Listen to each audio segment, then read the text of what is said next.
Napakaganda na naman ng sikat ng araw dito sa New Zealand. At dahil weekend nga, mag-grocery shopping ang buong family. Pupunta nga pala kami dito sa local supermarket, Countdown Bairoa. Pagkapasok namin agad naganap yung mga nako ng free na fruits. Usually kasi meron silang mga libreng mga prutas na ibinibigay sa mga bata. Kaya lang zero ngayon, wala silang nilagay. Ganyan talagang buhay, minsan meron, minsan naman wala. The little kids drink water or soda or lemonade. Oh, okay. Mommy, how about this one? No, you can't drink that one. Come on, let's go. Girl, no, apple juice. Good girl. Busy nga pala yung mga anak ko. Tumutulong sila sa amin. Nakabili nga pala si Mister ng watermelon. 5.50 lang naman yung per kilo. Medyo mahal pa yung watermelon dito sa New Zealand. Kasi summer lang kasi at medyo basa-basa pa. Hindi pa talaga super sunshine at hindi pa super summer. Alam nyo naman yung watermelon, tumutubo yan sa maiinit na lugar tulad na lang ng Pilipinas. Kaya pag summer lang, merong watermelon dito sa New Zealand. Medyo busy nga pala ngayon. Alam nyo naman, malapit ng New Year's Eve, bukas na. Pagkatapos nga pala na yung mapulo ang aming trolley, agad kaming nagbayad. At mabubutas na naman ang ating mga bulsa ngayon. Pag nag-shopping ka talaga dito sa New Zealand, butas na butas yung bulsa mo. Walang mura dito, puros mahal. Pagdating namin sa bahay, agad-agad nag-arrange ng mga pinamili. Buti na lang talaga andito si Mister ngayon. Yung kapatid ko nga pala may ganap sa buhay. Magre-ready nga pala kami kasi nga bukas, New Year's Eve na. Marami tayong gagawin, ipe-prepare. Para naman bukas hindi na tayo mabisi ng bonggang-bongga. Usually kami talaga ni Mister, nagpe-prepping kami. Pag merong event o may ganap dito sa bahay, nagre-ready kami day before. Ayun yung tinatawag na prepping. So meron nga pala kaming mga damit na nilabhan kaninang umaga. Nakalimutan ko, hindi ko pa pala nasampay. Pagkatapos magsampay, naglaro muna kami dito sa kwarto ng mga anak ko. Meron nga pala silang Lego. Pagkatapos lumabas kami ng bahay. Gusto kasi nilang mag-swimming kahit medyo mahangin at medyo malamig. So kailangan nga pala namin kuhanin yung tubig sa swimming pool, yung maliit na paddling pool namin. Medyo green na kasi, nagmumold na. Naiwan kasi namin ito nung pumunta kami sa bahay ng aking biyanan at mayroong pang tubig. So nilinisan namin ni Mister, nilagyan namin ng bleach para matanggal yung algae. Pagkasapit ng hapon, magluluto na naman pala tayo ng hapunan. Andito nga pala ako sa garden. Kailangan ko kasi ng parsley at saka basil at spinach. Huhugasan ko to of course. Maghihiwa tayo ngayon ng sibuyas. Kakailanganin natin ito sa ating pagluluto. Ang lulutuin ko nga pala, ito ay famous sa TikTok. Ito ay tinatawag na lasagna soup. Nakita ko ito noong isang gabi at simpleng-simple lang talaga at gusto kong lutuin kasi mukhang masarap talaga. Naghihiwa nga pala ako ng basil katatapos ko lang maghiwa ng parsley.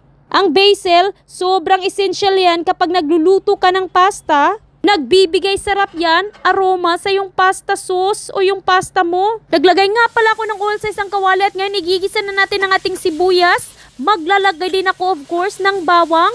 Wala nga pala akong fresh na bawang kaya naman meron ako ditong minced na bawang na kabuti.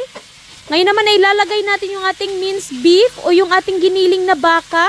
Bigay pa ito ng aking biyanan, fresh na fresh talaga from the freezer. So yung biyanan ko, pag minsan talaga binibigyan kami ng mga karne, sumusobra kasi yung sa kanila minsan. So ngayon naman isisiso natin ito ng salt, pepper, maglalagay din tayo ng Italian herbs. Ukay-ukayin lang natin ito, mag-a-add din tayo ng paprika. Depende na sa'yo kung gusto mo ng chili or paprika. Ngayon naman ay maglalagay tayo ng tomato paste, pampalapot ng ating sauce. Mix lang natin ito together hanggang sa maghalo-halo lahat ng mga sangkap. Ngayon naman ay uukay-ukayin pa rin natin ito. Pagkatapos, i-add na natin yung ating pasta sauce or marinara sauce. Maglalagay din tayo ng chicken broth. Ito yung sikreto sa napakasarap na lasagna soup.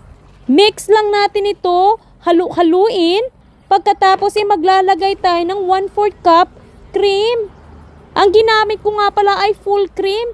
Mix lang natin ito together. Titikman natin ito of course kung okay na ba yung lasa at saktong-sakto lang ba. Of course si Mister pinatikim ko rin, kailangan yan para naman hindi palpak yung ating lulutuin ngayon.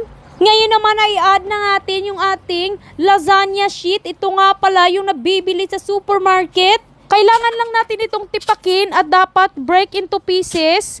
Huwag yung buong buo. Baka mabilaukan ka pag kumain ka ng buong lasagna sheets. So napakasimple lang ng ulam natin ngayon. Wala talagang halong cheche bureche. Simmer lang natin ito for few minutes hanggang sa lumambot yung ating lasagna sheets. At after few minutes, maglalagay na tayo ng ating kinat kanina na parsley, basil, at saka spinach. Mahalaga na meron tayong green sa ating pagkain para naman healthy looking yung ating dish. At pagkatapos ng ilang minuto, lutong-luto na ang ating lasagna. Ngayon naman ay maglalagay tayo ng parmesan cheese. Maglalagay din tayo of course ng mozzarella cheese para super cheesy ang ating lasagna soup. At ayan na, ready na i-serve ang ating lasagna soup. At tingnan niyo naman, sobrang sarap talaga at nakakatakam. Huh? It's already full.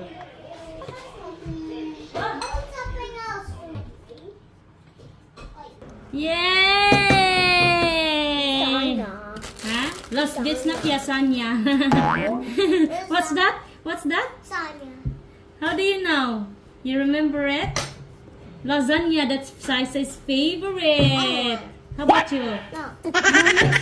Yeah, want an extra big serve, did she say? Yeah.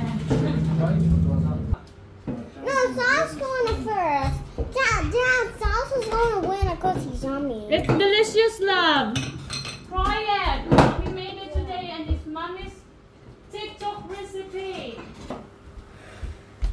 Okay, good. Okay, guys, let's eat. Oh yeah, it's not sugar, it's not cheese too. Okay guys, let's eat dinner. Mommy made some lasagna soup, but it doesn't look like a soup, Dad. It doesn't look like a soup. Why? She said like that. Deconstructed lasagna. Just like that. I want soup. You like it? Lasagna soup. Yes. No? Can I Yeah, no, but it looks I that is wipe? better than wipes. Yes, you can have wipes. Of course, my love. It's very hot today, and Sai eat very good. And mommy will try it. Let's try this lasagna shit. That's losing. Delicious. Delicious, love. I know what now. I don't know what. I don't know. I want. This is going to win, Daddy. Or Saya. That This is is nice, Dad. my favorite. I want it. I want it. It's yummy. Saya said you're losing. Dentist. What are you doing? Yeah, I want to win. Daddy, So yan, sobrang sarap ng lasagna soup na ginawa ko tonight. Si Mr. talaga nasarapan. Silas naman naubos niya yun sa kanya. Yung kambal naman hindi nila nagustuhan yung lasagna soup. Pagkatapos kumain, naghugas agad ng mga pinggan. Ito naman talagang ginagawa natin araw-araw. Alam niyo talaga, hindi talaga ako nakakaupo. Palagi na lang may ginagawa sa buhay. Kung hindi paghuhugas ng pinggan, paglilinis ng bahay, pagluluto ng hapunan o kaya agahan o tsaka tanghalian. Huwag niyo sasabihin na hindi full-time work ang pagiging nanay sa bahay. Nagtatrabaho kami pero wala kaming sinasahod. Volunteer lang para sa pamilya. So ito nga pala, tinulungan ako ni Mister magkuha ng mga sinampay namin kaninang umaga. Pagkatapos nagtupi din kami ng mga damit. So napakaswerte ko talaga is yung Mister ko tumutulong sa mga gawaing bahay. So guys, thank you for watching this video. I hope nag-enjoy kayo at sa susunod naman na vlog. Bye!